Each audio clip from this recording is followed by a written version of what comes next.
Thank you very much, Deshnath. First of all, thanks to all of you showing up on a Saturday evening when you have many options and alternatives for entertainment. And I'm conscious we are beginning very late, so I'm sorry about that and thank you for this. I would also like to congratulate Walter and the Northeastern Social Cultural Research Center. I don't know if Walter remembers it, but I met him 32 years ago on a flight from Ranchi to Delhi, and I noticed this guy intently reading a story on an army firing range in Netrahat, Palamu, which was displacing lots of tribals and actually putting them to total misery. Not even displacing them permanently, but whenever the army wanted to try its Bofors guns or howitzers, they would all be pushed into the forest for 3 days at Netrahat in Palamu. And I was very flattered because I had done that story. So I turned around, he was in the seat behind me, and I said, by the way, I did that story. So it also appears in Everybody Loves a Good Drought. It's called In the Army's Line of Fire. Now, and actually, Walter, I think I've taken on too much when I look at the topic, because media, journalism, research, engagement, that's quite a bit. So I'm going to have to crunch somewhere. But let me begin by saying that in our time we have to recognize, and you as researchers have to analyze, media and journalism as two distinctly different entities. They are no longer the same. The media has very little to do with journalism. Okay? Journalism is what guys like I do for a living. Once upon a time it used to be what the media did. But the media are essentially profit-making, profit-seeking, profit-maximizing corporations. They will cover what brings in revenue. That is the single, so if you're going to analyze media, analyze journalism differently, but if you're going to analyze media and you're going to talk about freedom of expression and freedom of press and fourth estate, and actually they're much closer to real estate than fourth estate. If you're going to analyze them in those frameworks, you're not going to get far. You analyze them as corporations. That's who they are. That's what they are. Analyze them with the same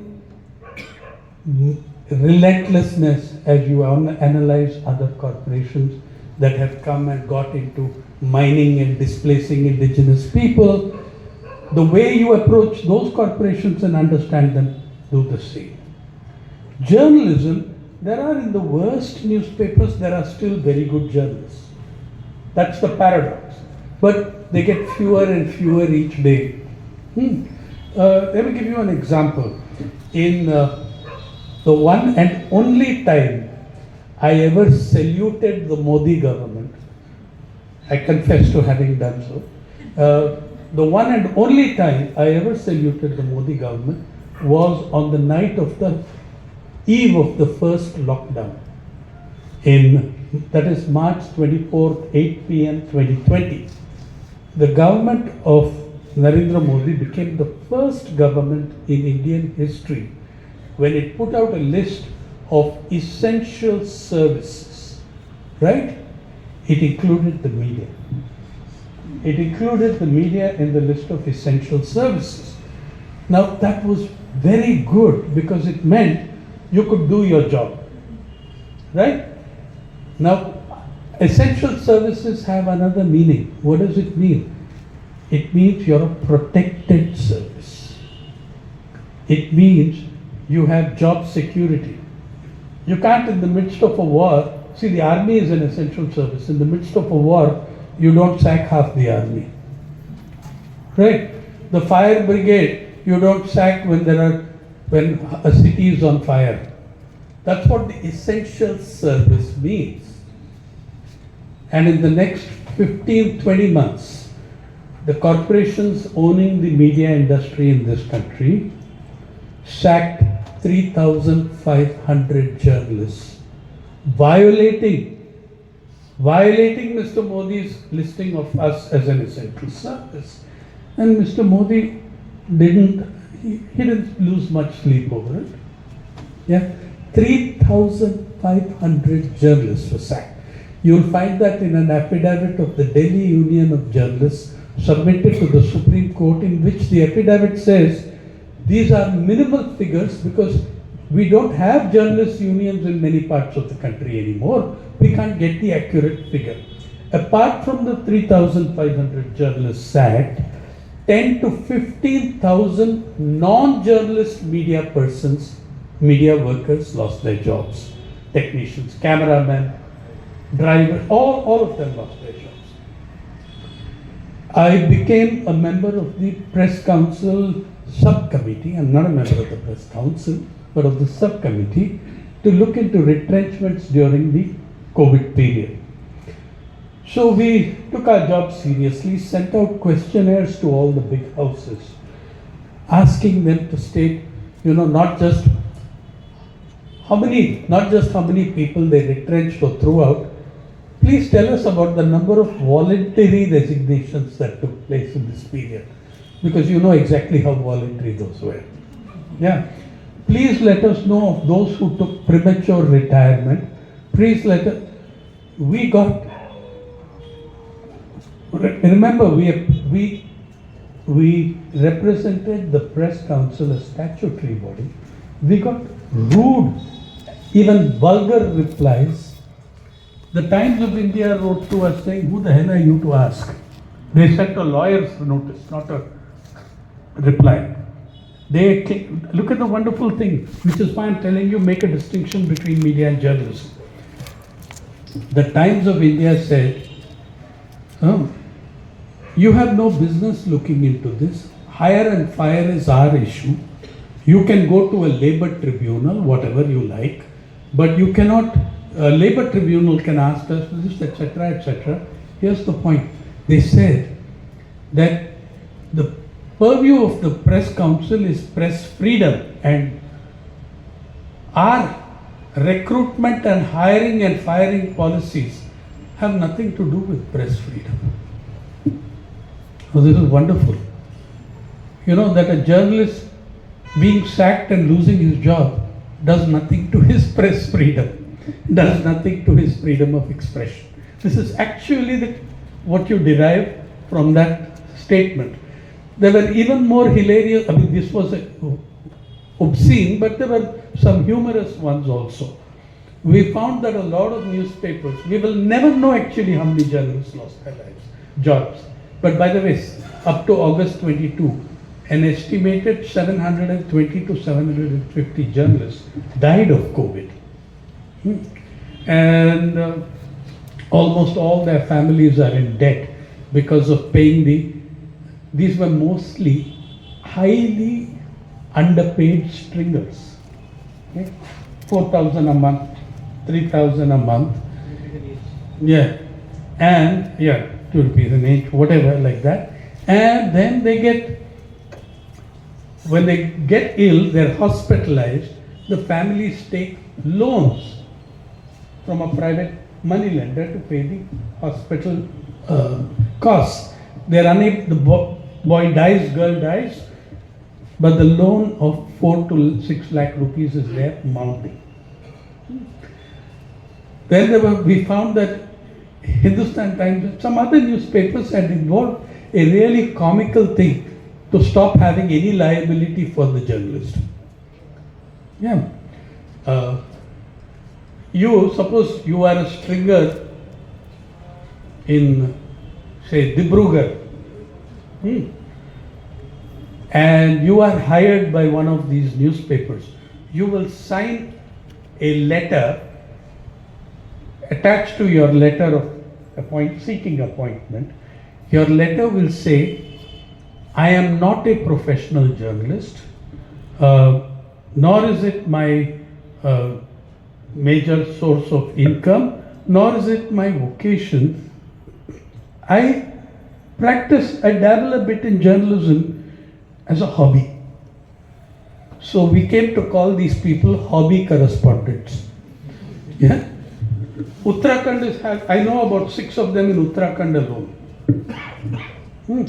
They are hobby correspondents. What happens? Why is that? When I sack you, you get nothing.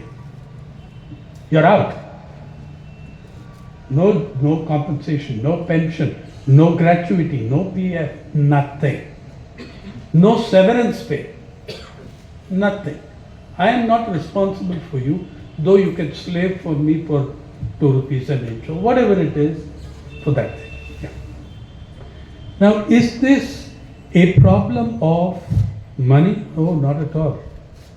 But by the way, now do you understand why I said don't equate media and journalism? Media is what you just heard me describe. Journalism is something India can be proud of. We completed 200 years of Indian-owned journals in 2022 when Raja Ram Mohan Roy's anniversary came up for Miratul Akhbar. Though I always have to break it gently to my Bengali friends that the journal was not in Bengali, it was in Persian. Because Persian was the court language, it was the language of the elite at that time. Yeah. Historically, all the good Brahmins learned whichever court language came to power. Yeah. After the Mughals, then it was the British, and we took to that, right? So now he completed 200. That journal's anniversary 200 years completed then. I am saying this, in those 200 years, there is 150, 160 years that every Indian can be proud of. The kind of journalism that India did. You know, who were your most prolific journalists? There is no match anywhere in the world for their output. 2 of them, Gandhi and Ambedkar, between them had 150 volumes of published collected works. All the journalists in this audience put together might be able to show 5-10 books. Yeah? 2 guys had 150 volumes of collected works.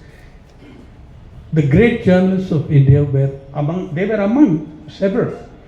There was Gandhi, there was Ambedkar, and most people don't remember this, don't know this, and I'm ashamed to say that even in Punjab, people remember him as the great revolutionary, they remember him as an activist, they remember him as a political person, they remember him as a martyr, but they don't seem to remember that Bhagat Singh was a professional journalist. He earned his living from journalism. And the only journalist I know, not Gandhi, not Ambedkar, anyone else, who wrote independently in 4 languages every week of his life. He did not write in one language and translate into others. He wrote different topics, different issues, different papers in Punjabi, in Akhali magazine. Yeah. He wrote in Veer Pratap. He wrote in Arjun in Hindi. He wrote in English, as you know. He wrote in Urdu prolifically, as many Punjabis of that time did. And by the way, when underground in Kolkata, he learned Bengali and wrote 2 pieces in that. Though, of course, he would probably have been dissuaded by his Bengali friends to leave that language to us. Yeah. So And then this young man, in the last 270 days in prison, checked out 313 books from the prison library. You'll find them heavily annotated, and learned Persian, his fifth language. All this when he was hanged at the age of 23. By 23, I started journalism. Okay. Now this is the great tradition of Indian journalism. From 60s, something else happens. The first business houses start buying up the freedom paper. Most of your great publications were started by freedom fighters. Kesari, Sakal, whether Tilak, whoever it was, they were started by freedom fighters. By the 60s, 70s, they were owned by small or medium business houses. By the 80s, they began to get corporatized.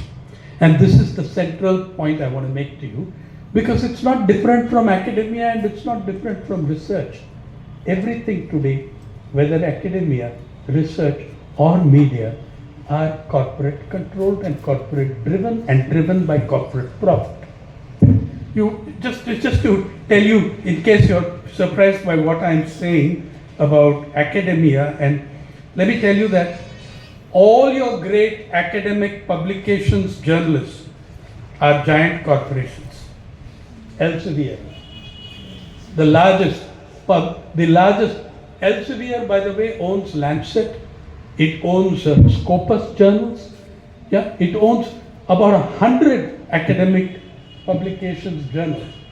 Elsevier's pre-tax profit in 2023, the last year for which data are available, Elsevier's pre-tax profit was 2.3 billion UK pounds sterling, or 2.9 billion US dollars.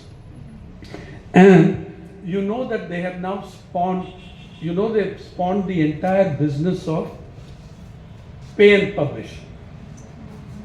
Many of the academic journals, you pay and publish. So because you have to get your so many APIs for your assistant to associate professor, right? Tell me about it. Huh? So you have all this stuff to do. Springer, Springer, by the way, which found its origins from Axel Springer, a very shady character in Germany. But then two sets. There is the Springer company based in New York by Germans who emigrated, and there is the Springer Science, which also includes Nature. All the scientific journals of the world are corporate owned. What gets published will be what. Oh, by the way, another thing.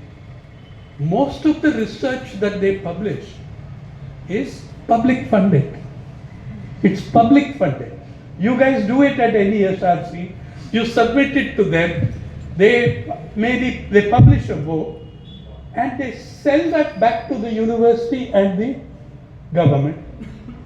They're taking your public funded research, which you have done in public motive, with public motivation. They take your research and they get it peer reviewed. I love this thing, peer review. It's like saying let's take, they're getting everything done for free. It's like saying I was in Hindu and Samudra was in Indian Express. It's like saying that Samudra and I would edit and exchange and scrutinize and review each other's articles and journalism. Yeah? And then if the publisher gets it free. Right? If the publisher gets it free. So this is what your Elsevier, your Springer, and your great journals, there are independent ones. There is Oxford University, yeah. There are certain public spirited ones. But by the way, a lot of the public spirited ones are today corporate owned. In the last 20 years, that transition has taken place. Now let me give you an idea. Has anyone a number on what is the financial market value of media in India today? By the way, the industry is always referred to as in two words because it is two industries. It's media and entertainment. Media and entertainment, because that's the nature of the beast. Yeah.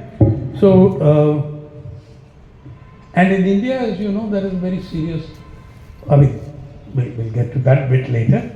The media and entertainment industry, the only listing of it each year comes from Ernst & Young. You know E&Y, Ernst & Young, the services and analysis company, etc., like Deloitte or Dalberg or Standard & Poor, that sort of a thing. Ernst & Young tells me that, tells you because it's up there on the net, it tells you that on March 31st, 2024, the Indian media entertainment industry was worth 2.32 trillion rupees. Trillion is 12 zeros followed. Your 12 followed by 8 zeros, that is 120 crores. The Indian media and entertainment sector was worth now this is a serious underestimate because companies like E&Y are looking at listed companies. They will not be covering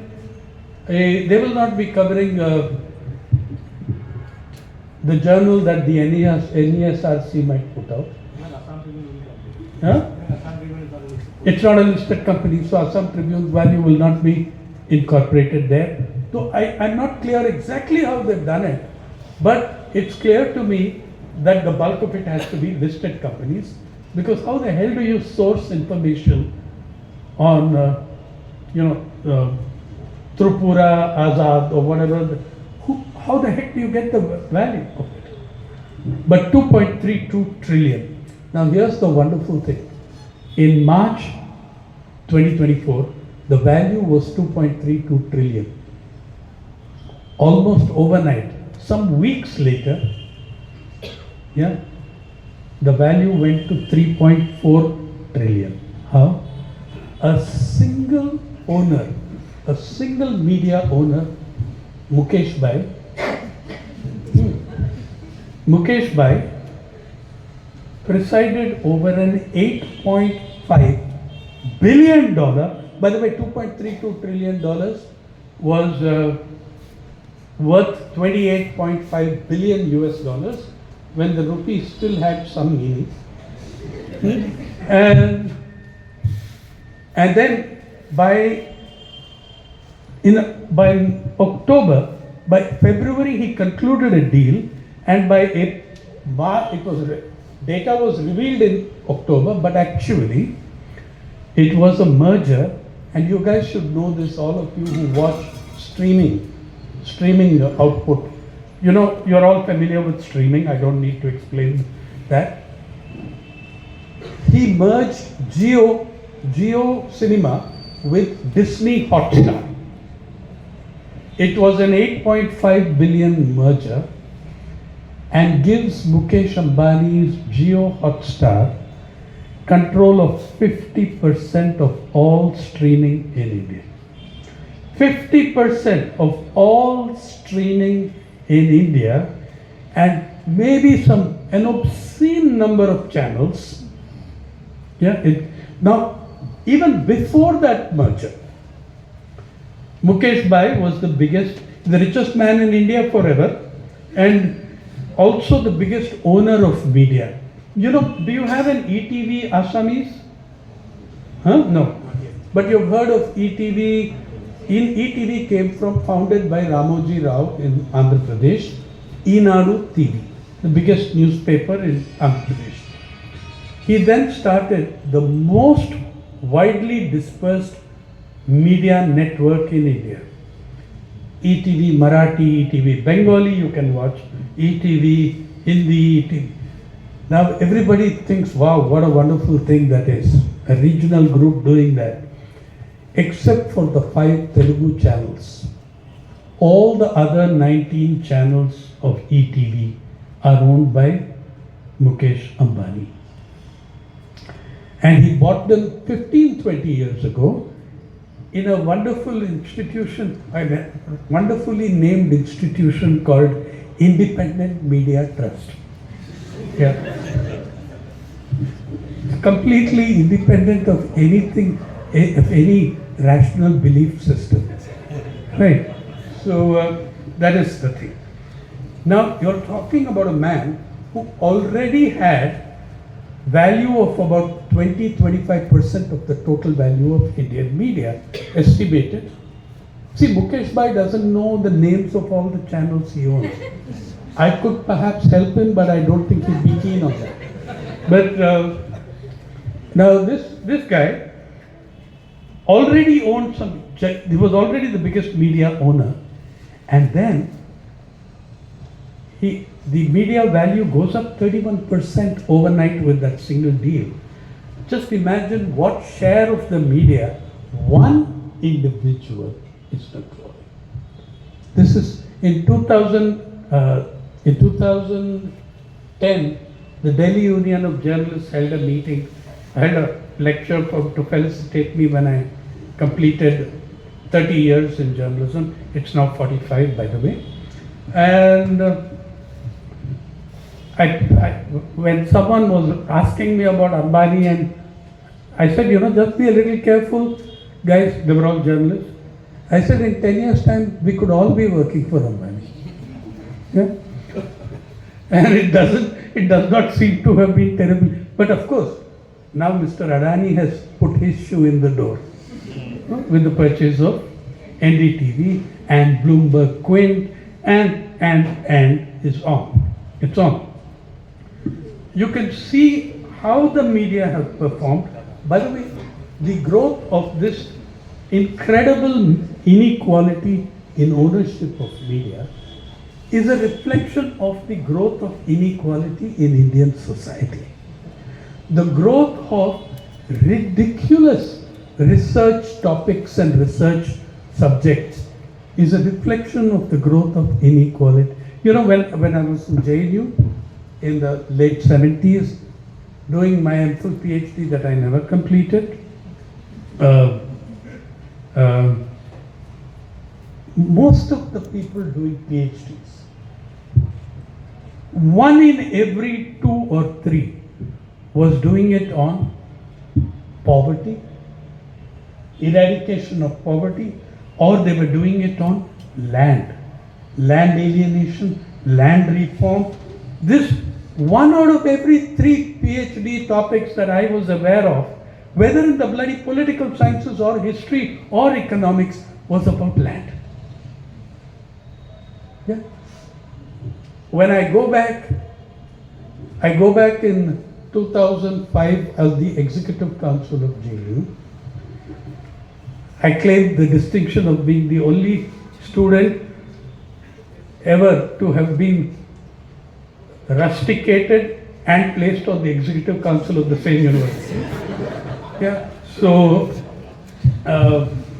which I was in 78, by the way. And this time, half the PhDs were about microfinance, SHGs, development models, yeah, and so many of the academics elsewhere that I was encountering were doing consultancies for World Bank, for IMF, on economics, and many of them were doing consultancies on how to move towards policies for freeing up land for development. I mean, look, that was a period of 80 I left JV, 80 to 2005, in a quarter of a century, as old as NESRC, that universe had changed. What was being researched, what would be researched, what is it that we will do with research. Anyway, but let me give you about what that inequality, a picture of that inequality in your society. Yeah, I don't have the time. I'm not going into the different dimensions, very obviously crucial dimensions of inequality, such as gender inequality or caste inequalities. These are terrible. But I'm just going to give you a central economic pillar of inequality and maybe quote for you from what, the finest speech ever made on inequality in this country was made on November 25th, 1949 by Baba Saheb Ambedkar, the last speech in the Constituent Assembly when he handed over the draft constitution to the representatives of the assembly and said, I give you this document in great trepidation. Today we have entered a world of paradoxes. In politics, there is equality. In society and economics, there is no equality. And one day, the tensions of inequality in society and economics can implode the fine edifice of this constitution, the political freedom and political democracy. There is democracy in politics, but no democracy in society and economics. I don't need to say anything more because you are already connecting it with where we are today. I can see that. Yeah, you can see which way we were going. Now, I'm going to look at that single democracy in economics for today. In 1991, the year we embarked on our brave new neoliberal journey, there was not a single dollar billionaire in India, not one. At least if there was, he was very modest about it. 96th appearance comes up on the Forbes list. The Forbes billionaires list, my favorite website, forbesbillionaires.com. I look at it every week. They do a daily live update. So I can know how many cents Mukesh Bhai has lost or gained. And you connect it to the events around you, to the world around us. Look at what happened. In 1991, $0 billionaires. January 1, 2025. Happy New Year. We have $211 billionaires, the third highest ranking nation in the world in dollar billionaires. 211. And as of January 11, their combined cumulative net worth was $1,049 billion. We're talking $1 trillion here. We're talking about 211 Indians worth over $1 trillion. Okay? And in a country which together with two neighbors accounts for more than half the world's hungry people. We are talking about a country that ranks third on the Forbes Billionaires Index and ranks 132 in the United Nations Human Development Index, ranks 178 out of 180 in the Environmental Performance Index of Columbia and Yale universities, ranks 159 in the World Press Freedom Index, ranks 107 out of 125 in the Global Hunger Index, ranks 126 out of 145 in the Gender Inequality Index, but ranks third in the number of billionaires in the world. By the way, it's the only index that the government of India does not refute or attack. Everything else is a conspiracy. People are jealous of us. 180 nations in the world, they have nothing else to do but build conspiracies to defame India. That's all they do. How jealous they are of all of us. So, it's quite terrible.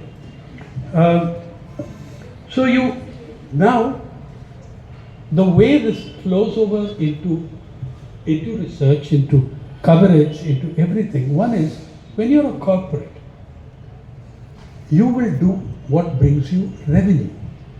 Why should I cover you? Am I making money out of it? That's not what I'm here for.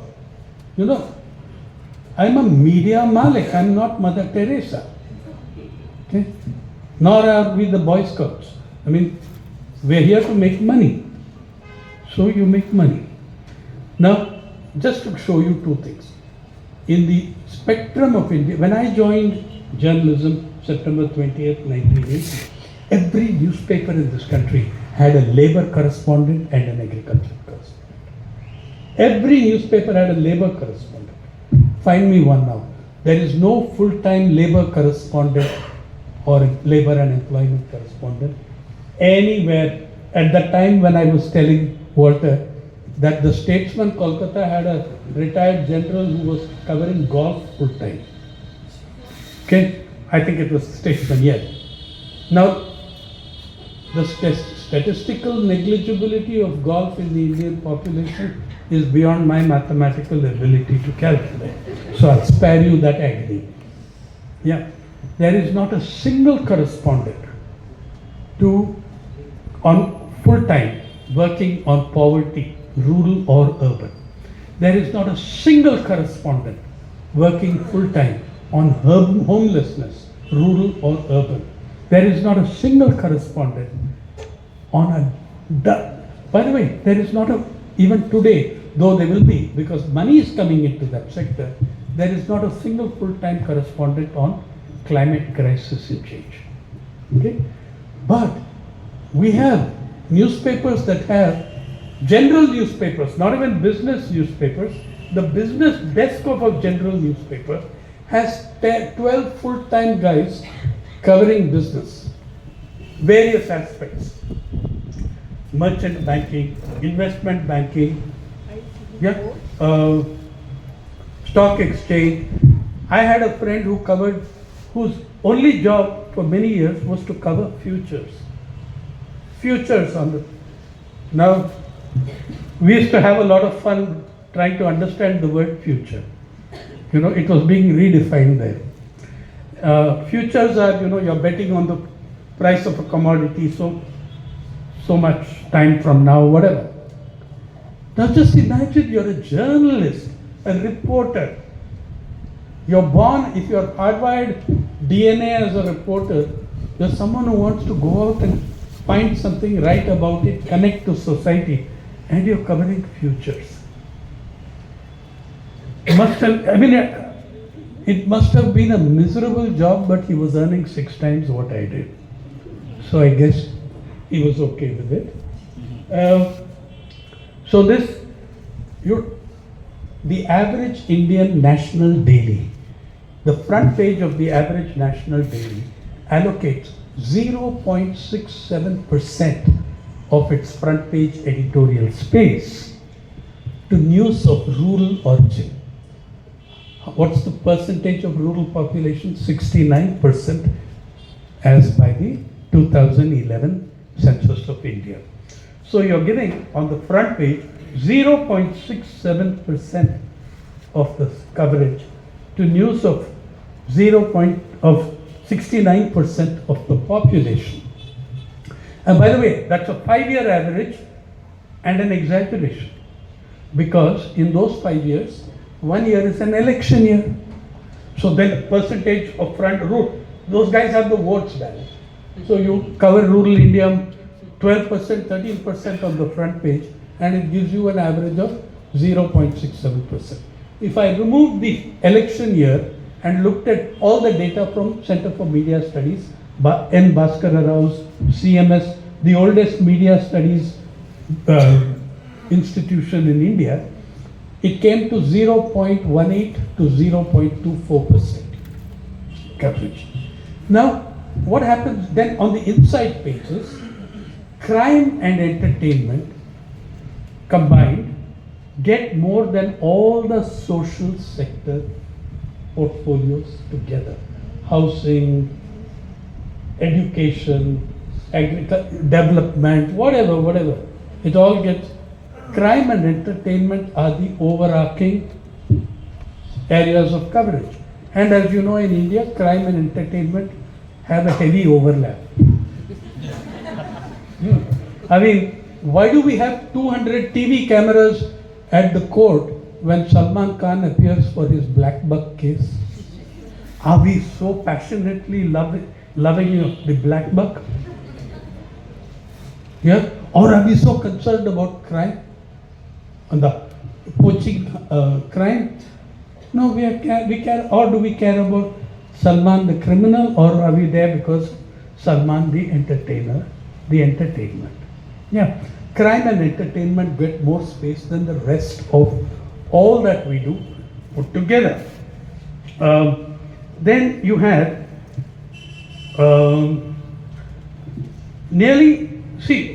also in the meantime, other things are happening to journalism.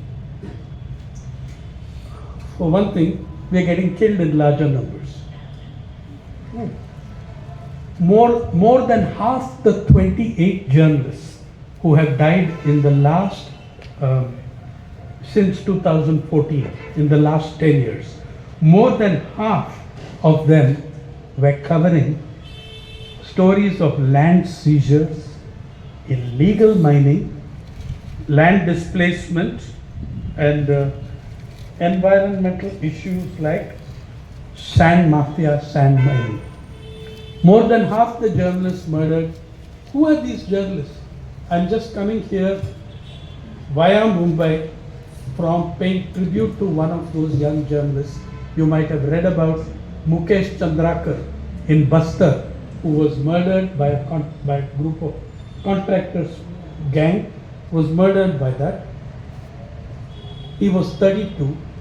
Like many journalists from professional media houses writing for the newspapers, he's moved to YouTube.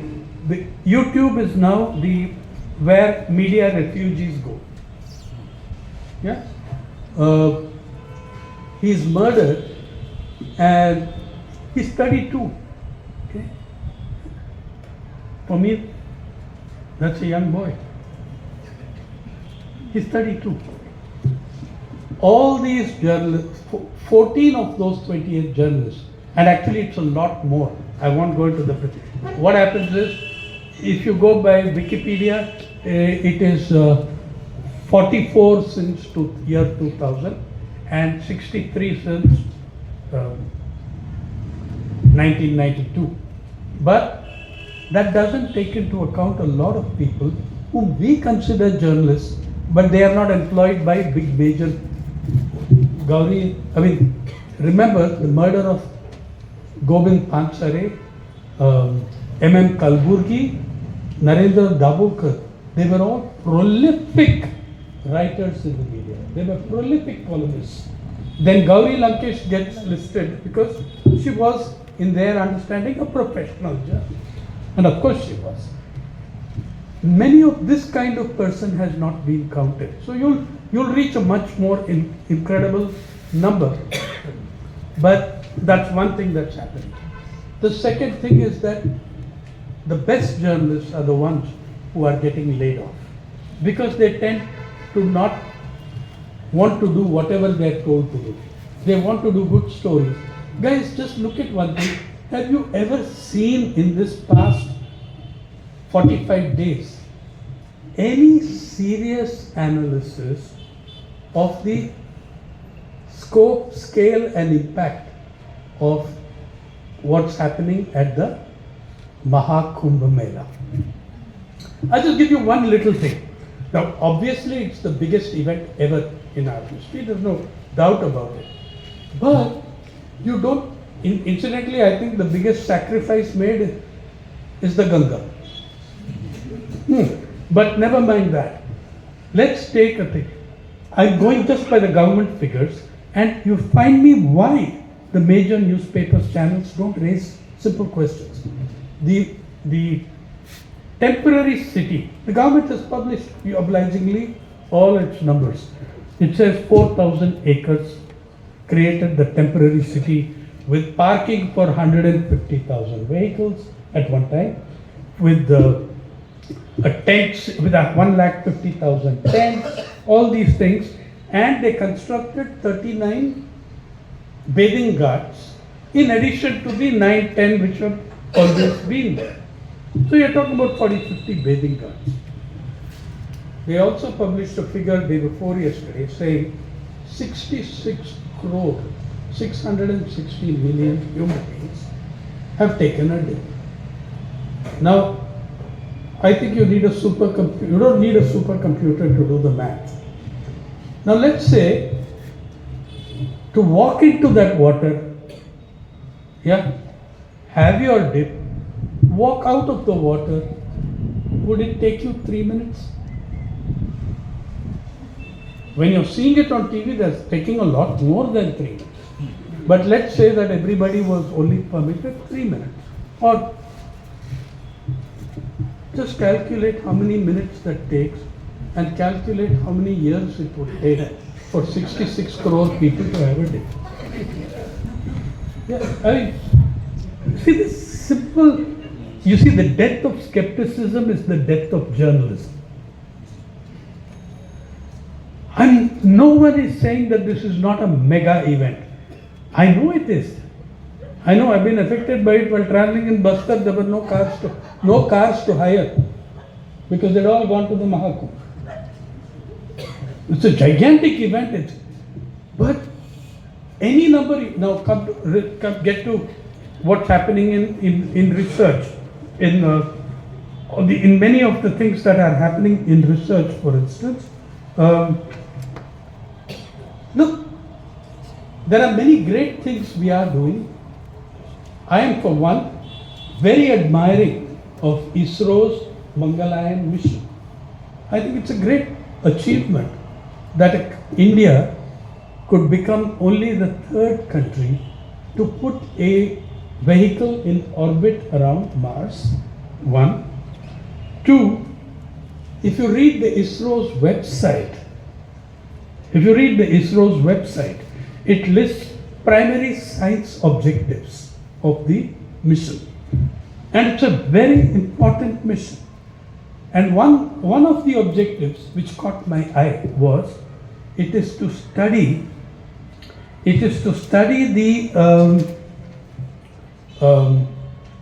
concentration of methane in the Martian atmosphere, if it exists. If methane exists in the Martian atmosphere, to study the concentration of methane, which, by the way, methane is A, poisonous gas, B, UN Environmental Program lists methane as one of the most major drivers of climate change. So I say ISRO is doing the right thing. It's a good program. Yeah, but I also asked, in the last 10 years, 373, Government of India figure given in the Rajya Sabha question and answer, 373 Dalit manual scavengers have died of methane poisoning in the sewers and septic tanks of this country. The National SC/ST Commission and the National Commission for Dalit Human Rights, they give much higher figures. But let's accept the 373 figure. Their deaths are caused by concentration of methane gas in those septic tanks and sewers. 75 years we haven't thought of doing a study of methane concentration. Don't we have the tech to do it? Don't we boast being the software superpower superior to California, and California depends on us and all that stuff, though that's getting sorted out at this moment.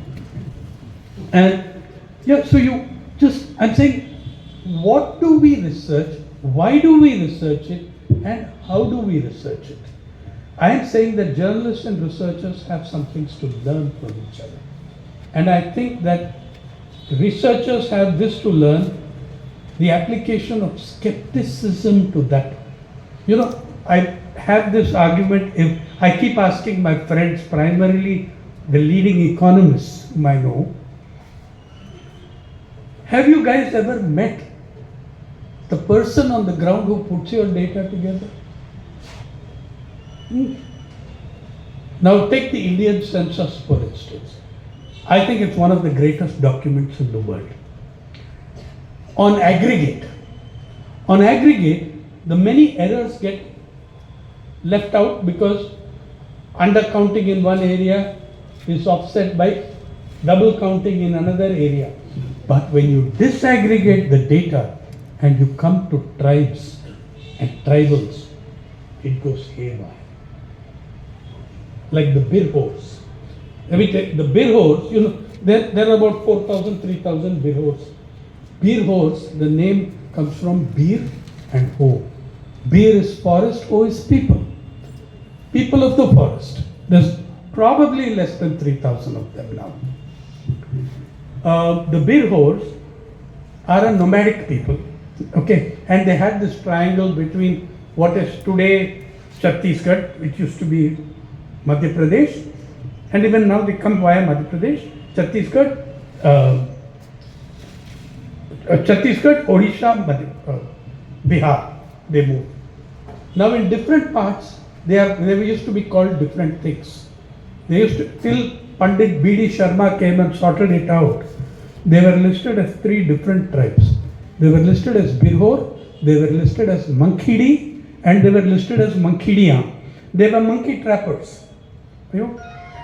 Then B.D. Sharma pointed out that they are the one and same tribe. Yeah. And in the next census, their numbers were joined and their numbers doubled. Government of Odisha put out a press release claiming the success of its programs in averting extinction to the Birhors. The government of Odisha's thoughtful programs saved the Birhors. All that happened was a recalculation mathematically in the ministry. So, I mean, this, when you disaggregate in the census, you're in trouble. I mean, especially when it comes to the PVTGs. When it comes to the particularly vulnerable tribal groups, when it comes to the Adivasi groups in general, you get into a lot. I stayed, when I asked, in one time I stayed with a census enumerator, a good Pandit Ji Tiwari in Palamu. The Birhors were camped outside, they're in Palamu, they were one of their camps, one of their staging areas. They were there. He didn't want to go. I told him, Tiwari, I'm going myself to interview them. Why don't you do this work there, the sheep that you're killing it? He sat with the Upasarpanch of the village, another good Pandit, and between them made lists with names. Every Adivasi female gets a Devi to her name. Every Adivasi male got a Ram to his name. Okay, that Sarpanch said that he thinks there are 26 households, 27 households. That became the number. You know, I asked him, let's go there. You know what he actually told me, sir? Professor Kaka, you will love this. He said, वो लोग बिरो आदमी का मांस खाते हैं. Which is a story you also heard about the Bondas, right? So this complete, in other ways, mind you, the guy was a good teacher, he looked after his children, his students, but he had these deep-rooted prejudices. Yeah? And all of that enters your data and your thing. Then we are also masters in research of creating fantasy data. In Madhya Pradesh, when the Digvijay government was there, they called me up one day to say, you have to visit Jabua, you have to visit these 2 blocks. We have worked out a water calculation, rainfall data system that is perfect. And we are allocating the water budgets, the water resources budget on this. Other states are coming to study our system. I got excited. Next day, caught a train, went to Jabua. Now here, this is India. the officer who was generating the data was not corrupt. He was an honest fellow. And I spoke to him and he gave me a very good this thing of how he did the data, how he collated the data, and etc. etc. And we asked him, I had been tipped off by someone else, I have to say that, who went there before me. And I asked him, tell me one thing, all this excellent data, how is it that you compiled such excellent rainfall data when not a single rain gauge is working in your block for the last 3 years?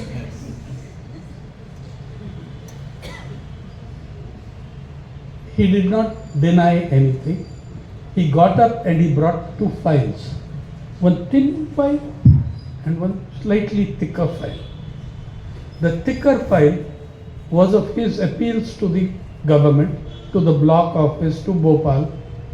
Dear sir, please to note, rain gauge is not working in my block.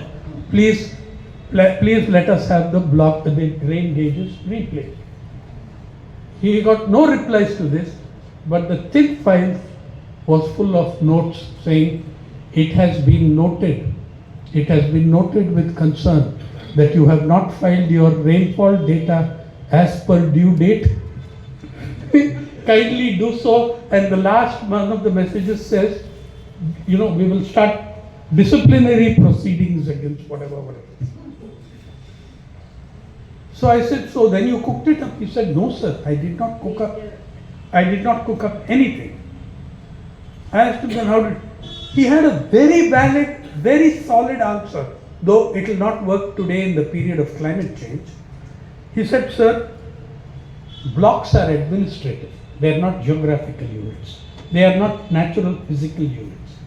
A block is an administrative unit. The neighboring blocks have the same rainfall pattern as our blocks. And he said, looking at the district statistical handbook and the gazetteer of the district, I was so impressed to meet a fellow who actually read the gazetteer for the historic figures. And he said, as you know, that it shows me no secular decline. The data shows no secular decline in the rainfall. So I averaged out the data of the other blocks and I put this figure. Now the big problem with this was that all the other blocks were constructing their data averaging his figures. And not one of them had working rain gauges either. So a whole district was producing fantasy data. Skepticism in research. I'll start pulling this together, isn't it?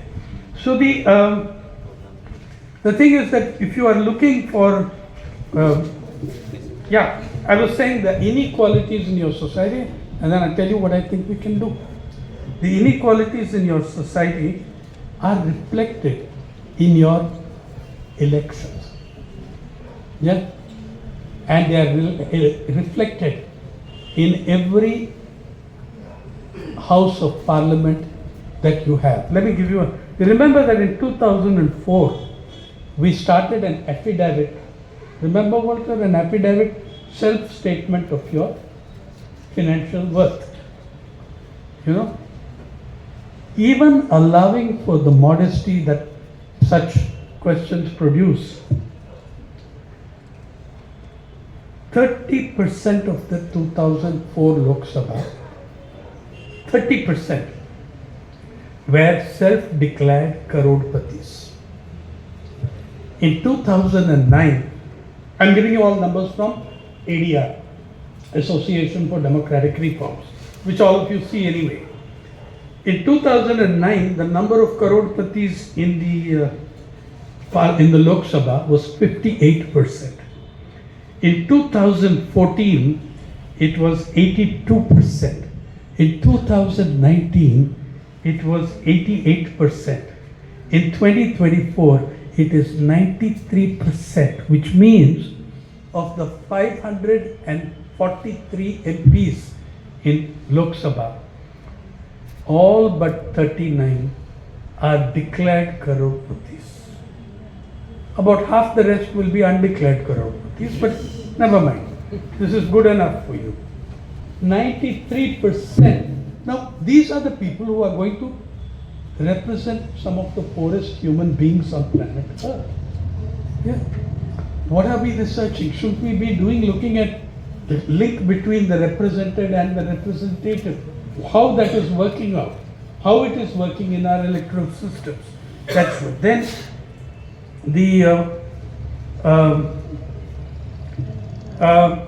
by the way, I said that $211 billionaires. You know, when I say that their wealth is 1,049 billion, that's 27% of your gross domestic product. What is 211 individuals in your population?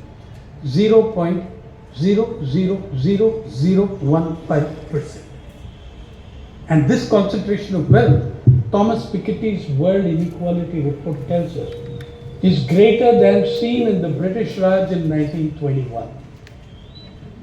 And there's another interesting angle to that wealth. The World Inequality Lab report says over 90% of this, about 90% of this billionaire wealth is held by upper castes. And you can just have to take a look at it to know the gender inequality in it as well. The women who figure in that list are the grand dames of the big industrial houses. You know, like the Ambani mother was that way listed. The Indu Jain of the Bennett, Coleman and Co. was listed because the company's main wealth was in her name. But this is it. No society can indefinitely sustain those kinds of inequalities. You can't. Yeah?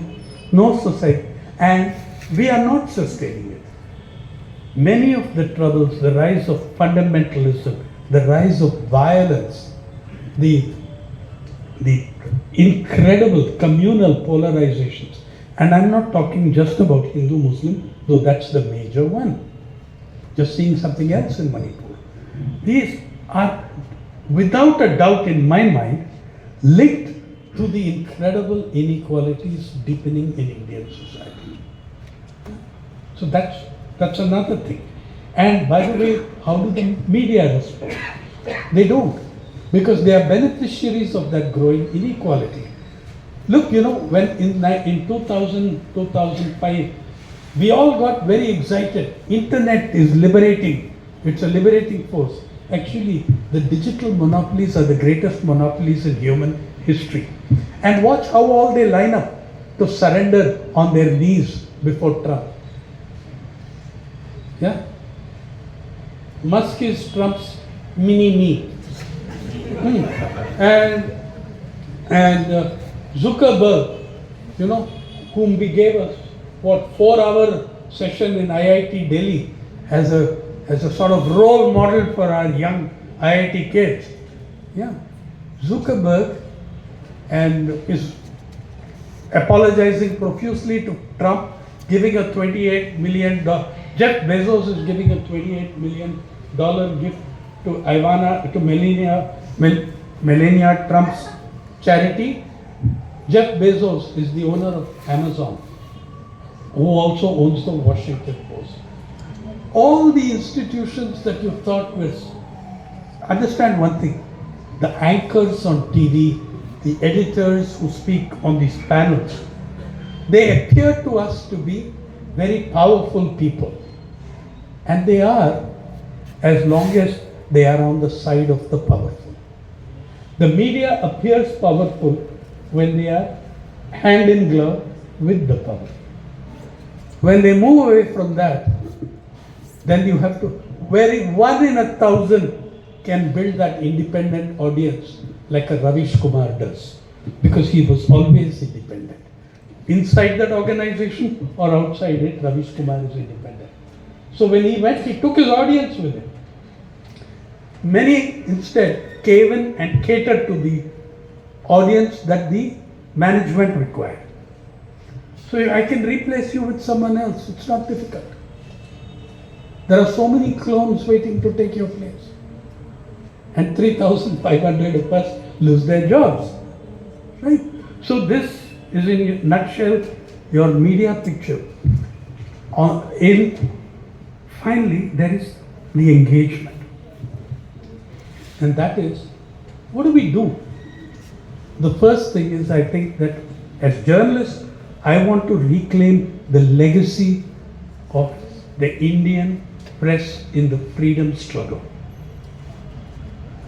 What an astonishing bunch of people they were. You remember that Gandhi was not always a Mahatma.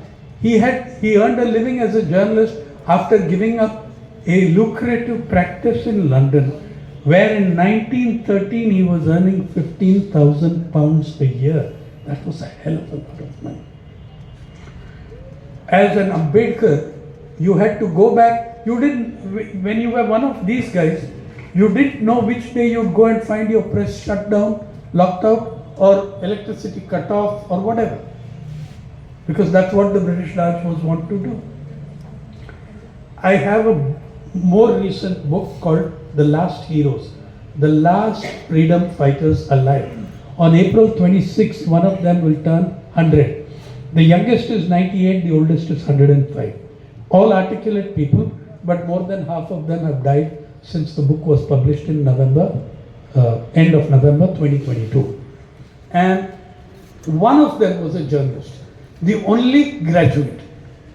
None of the other, there were others who were illiterate, whatever, never seen a school. H.S. Doraiswamy had that attitude towards journalism, that attitude towards responsibility to society. He was running a newspaper, H.S. Doraiswamy, in Bangalore, where you have spent so many years.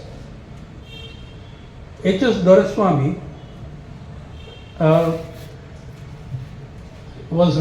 was part of the Mysore Chalo movement. That is, to force the Maharaja of Mysore to merge with the Indian Republic. And the Diwan of Mysore was after all journalists who were saying this. So they would shut down the newspaper. H.S. Doraiswamy, so excited as if it was yesterday, telling me this at age 102. He took his newspaper across the border and registered it in British territory, which is Anantapur, today in Rayalaseema region of Andhra Pradesh. Now he goes to the collector and gets permission to register his newspaper. He registers one newspaper with 6 different names. Okay, People's Voice, People's Choice, People's Guardian, People's Champion. Okay, when they shut down one, exactly the same newspaper appears the next day. People's Choice becomes People's Voice, or People's Guardian becomes People's Champion. And the same writers, the same content. I learned later that there were several Indian journalist editors who did this. Show me that kind of courage now. Yeah? I'm saying we need to reclaim the media does not belong to big business. It belongs to the Indian people.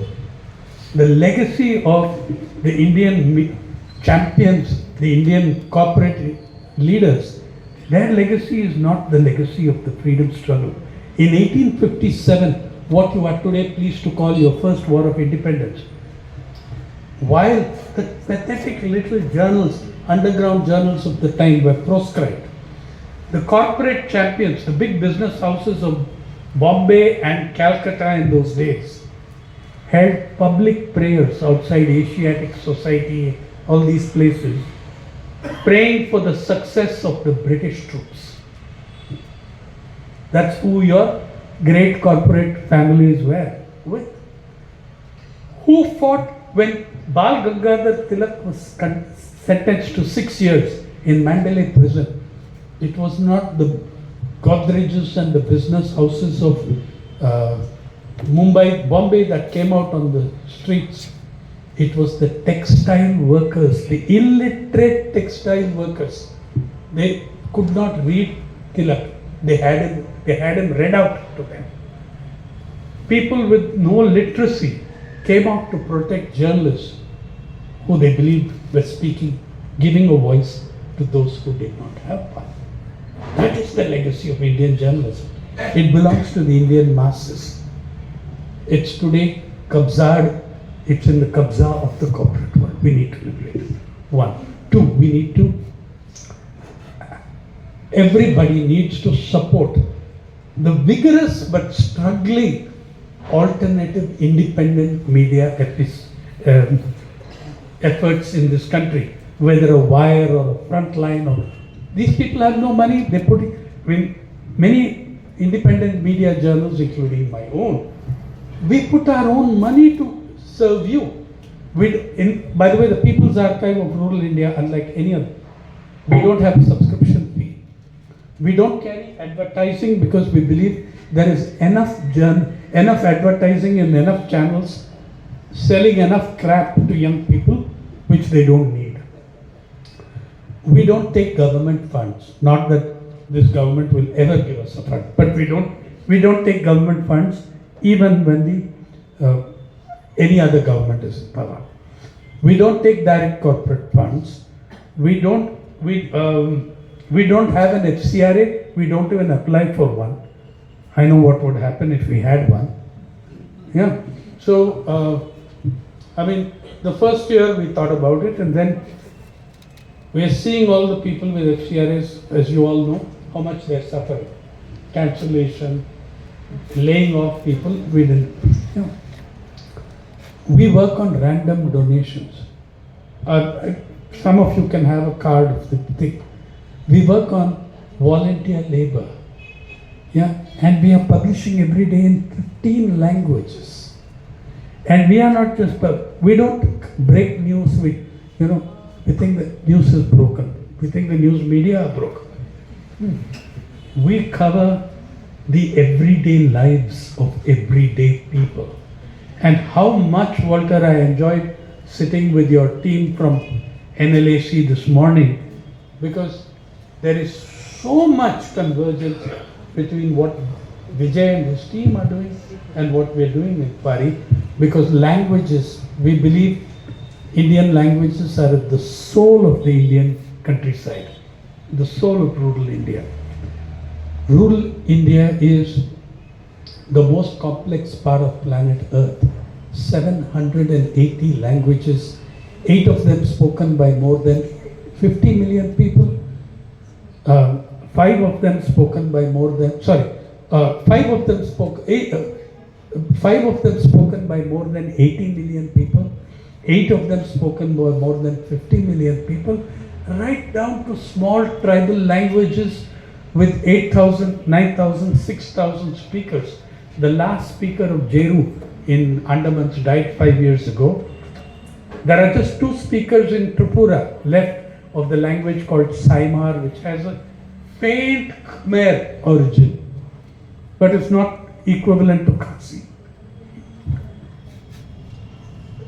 The independent media are trying to build, the mainstream or corporate media, as I call them, they have built an unreal alternative universe.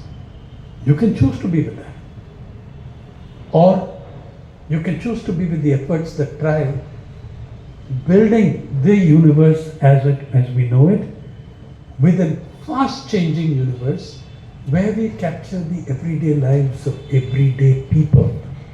Dayanita Singh, the great photographer, once addressing an audience like yours, a very large one in Chennai, she asked them, how many photographers in this audience? Being Chennai, about 20 hands went up. And she said, wrong answer. There were about 1,800 people in the audience. She said, let me ask you again. How many of you own a cell phone with a camera? Every hand went up. She said, that's many. That's how many photographers there are.